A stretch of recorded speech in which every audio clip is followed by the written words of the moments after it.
Zipho Sikhakhane is a sought-after global speaker, thought leader, writer, and business strategist. She also serves on several boards and has a Master of Business Administration from Stanford University in the United States. A lifetime entrepreneur and angel investor, she also founded EMZ Advisory, a management consulting firm operating since 2015, enabling leaders and businesses to unleash their growth potential.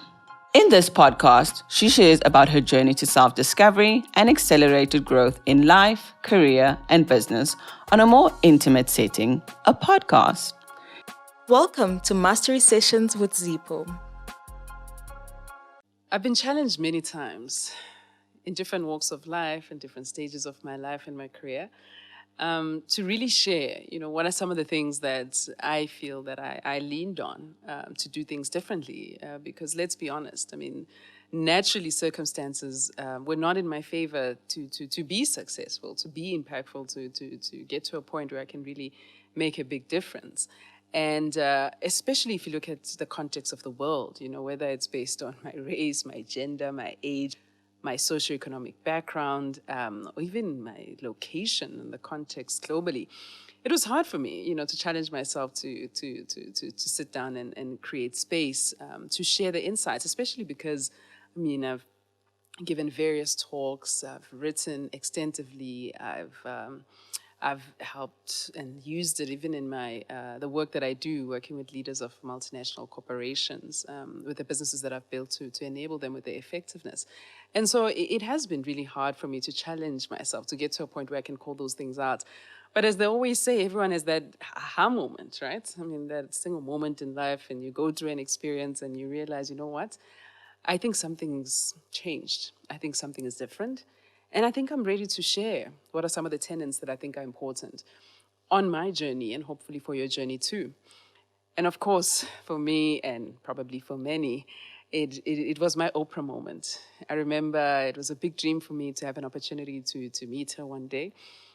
And at some point, I was studying in the United States, and I had an opportunity to be invited to have lunch with her, in an intimate setting, getting to know her as an individual. And it was very powerful in many regards. But, when the moment actually happened, and I remember there, walking into the room, and introducing myself and, with her and all her might and all that she stands for, actually responding back and not only recognizing me as an individual and my name and what I stand for. She was keen to learn more about my story. She felt it was her honor to be interacting with me in that moment, even though I was completely frozen, completely speechless, wondering, is this the moment that's happening in my life right now? And of course, it took me a couple of weeks to come back to sanity. And eventually when I did, I really challenged myself to say, okay, so what is it? What are some of the things that really maybe I decided to do differently? Maybe some of the mindsets, some of the tactics, some of the practices. And I actually went and surveyed, people that have known me in different stages of my life, from when I was young up until to this stage. And there were certain themes that were coming out, probably consistently so. There's a certain aura of features that you carry as an individual that help you stand out in the world. And they are those for me. And so I'll talk about those. I'll share some insights on those, and hopefully it gives you some pearls that you can use on your journey in life and success, and in reaching any might that you aspire to get to. My journey and my story starts in the context of South Africa. So I grew up in a small community. I guess it's called a township, but I guess maybe in another context it would be like a ghetto, right? Sort of a community of humble circumstances. I was born and raised in a single-parent environment. I was blessed to have an individual as amazing as my mother, who had the ability to take care of not just us, but also many people in the environment. And as much as our resources were limited, we didn't feel poor. We didn't experience, a poverty as anything that, you should be feeling that about, or let it define your identity or your DNA. And part of the reason why she was an amazing individual is because she encouraged us to follow whatever dreams and passions we had. And I was this crazy person who wanted to be a businesswoman. And so when I started my first business as early as the age of 5, she didn't call me crazy. She actually supported and enabled me. And it was various things. I mean, back then I would be selling used electronics. I would be, doing retail of different supplies. And at the beginning, it's survival, but it's where my passion for business came. And I led various businesses in high school. I had employees, even in university. And for someone coming from my circumstances, I had to work really hard, obviously, to be able to get to the other side. And so I was privileged that I pushed to a point where I was able to get a full scholarship. I went to the University of Cape Town, which was the best university in the continent. And it allowed me to, of course, follow my passion in business. And when I graduated, I had an opportunity to then start my career in my foundations in management consulting. And I was working across sub-Saharan Africa. And already at a very young age, I was, helping leaders in business, basically, really become more effective. And I became really passionate about this. And I grew in many contexts. Already when I was still young, I then ended up working for the CEO of what was the biggest retail group in sub-Saharan Africa at the time. And really just getting that opportunity to drive projects that are at a scale that, many in their 50s still aspire to run. It was a multi-billion dollar operation. And, having to be faced with a big challenge around how do we actually sustain it as different challenges were coming about and around. And immediately after that, I actually moved to the United States. It was the first time living outside of my home country. And I was accepted to get an MBA at Stanford Business School in the United States, and also privileged on full scholarship. And that was an amazing opportunity in many regards. I mean, it opened my mind, it opened my perspectives on so many things. But it really also solidified my passion for this journey of growing yourself as an individual, as a leader, and realizing your role as an entrepreneur in different parts of life. I enjoyed the opportunity of living abroad, in a different environment, different community. I learned things about myself. And I even got to a point that beyond that, I wanted more opportunities to live and travel and explore globally. And so I followed on by actually moving to Spain and learning Spanish. I enjoyed traveling, and so I'm at a point where I've traveled 39 countries to date, and actually counting still. And so a lot of my perspectives and insights are informed by all those experiences that I had, all those experiences that I have just from having seen and experienced and lived in different parts of the world, and really getting to know myself, who I am, and also the calling that I follow. And so some of the things that I do now, I'm a woman of many interests and many passions, right? But I'm at a point where I've developed quite a set of insights on leadership, on change, and organizational culture and effectiveness. And I've had the privilege of, through my businesses, leveraging this to help multinational corporations operating in different emerging markets to be successful.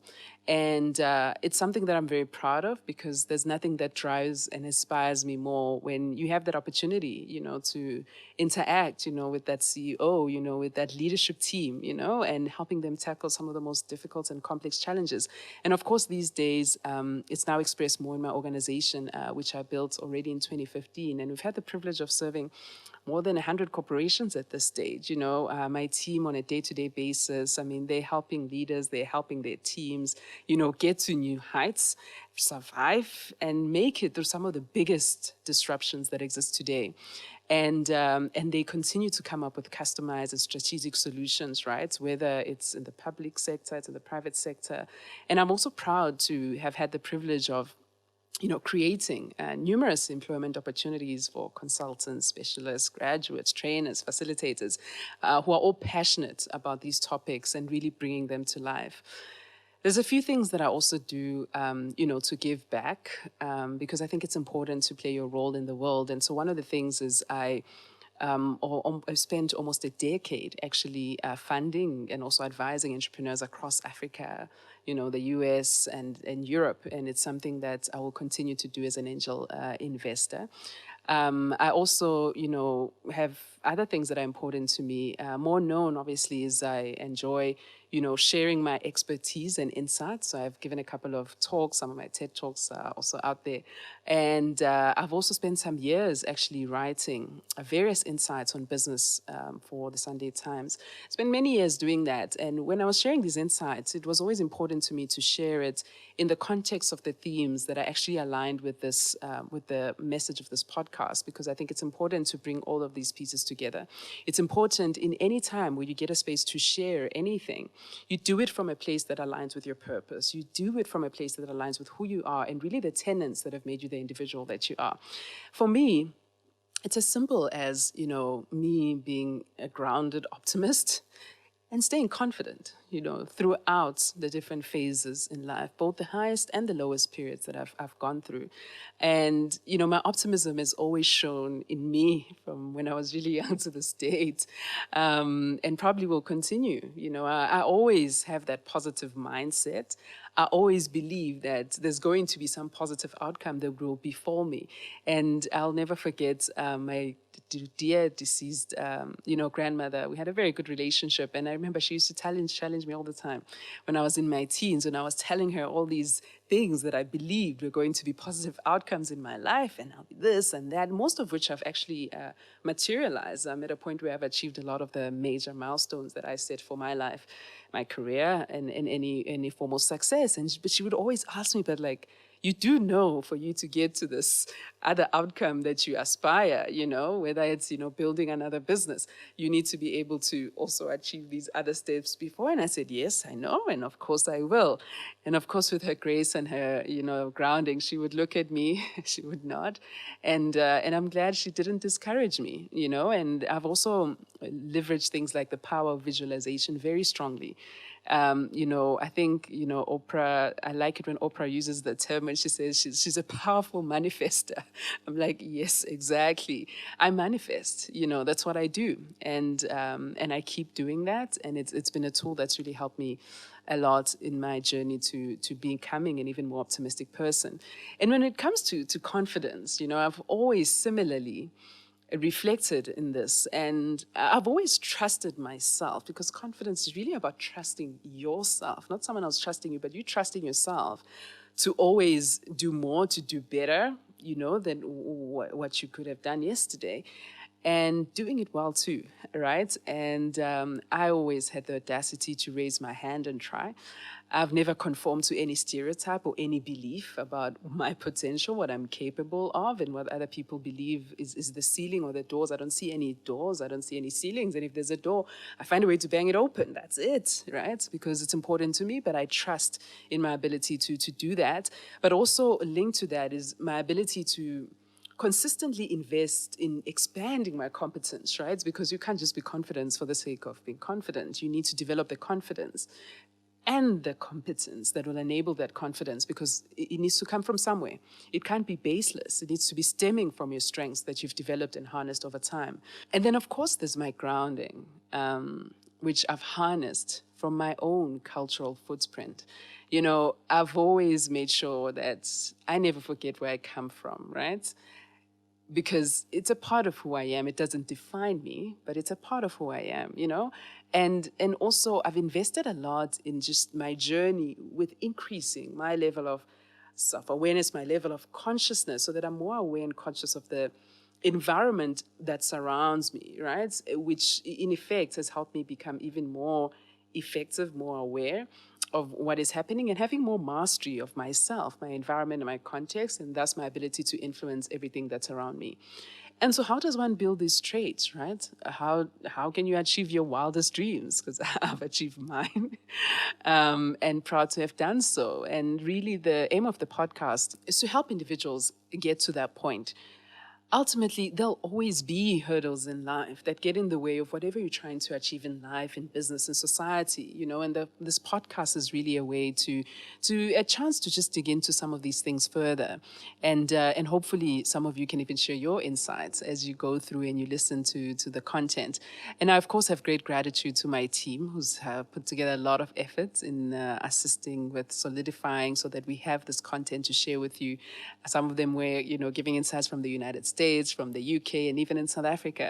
And so it's a combination of just all of this effort that we've invested to really say, what are some of the insights that have been helpful and have helped us get to this point, right? And, this podcast is for anyone, it's whether it's individuals really seeking to ignite that drive within themselves so that they propel themselves to that action, to get to something great. It could be anything, right? It could be, leaders in different contexts, really looking for that. How do I make sure that I can build myself, my team, and my organization so that they can sustain themselves to new heights, irrespective of the changes that are happening around them. Ultimately, I hope that by the end, you get to a point where you realize that they'll also help you reinforce all the efforts that you've invested, right, to develop yourself as an individual so that you can keep advancing in life.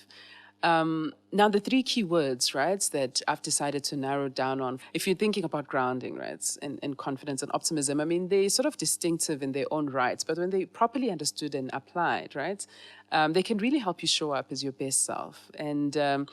And those are the themes that we'll be discussing, and sometimes they're interconnected, sometimes they're intrinsic, sometimes they're also confused. I mean, things like optimism and confidence, there's actually different angles to look at them, or there's different angles that you can look at them from.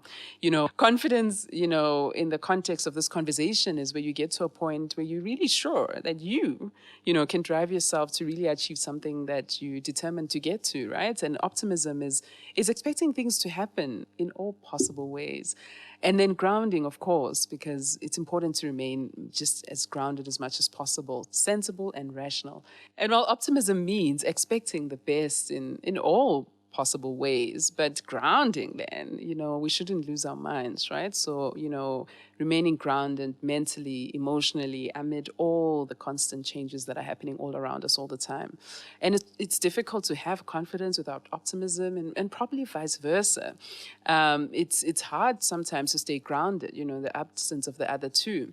And so we'll talk about how they all connect, how they get interconnected, because again, as the years continue to go, especially the 2000s, they've shown the world in many ways how important it is for different countries, for different organizations, for different leaders to embody these characteristics. These are the kind of leadership's mindsets that are completely universal. They're absolutely timeless, and they can really help us in navigating different areas. I look forward to going on this journey with you.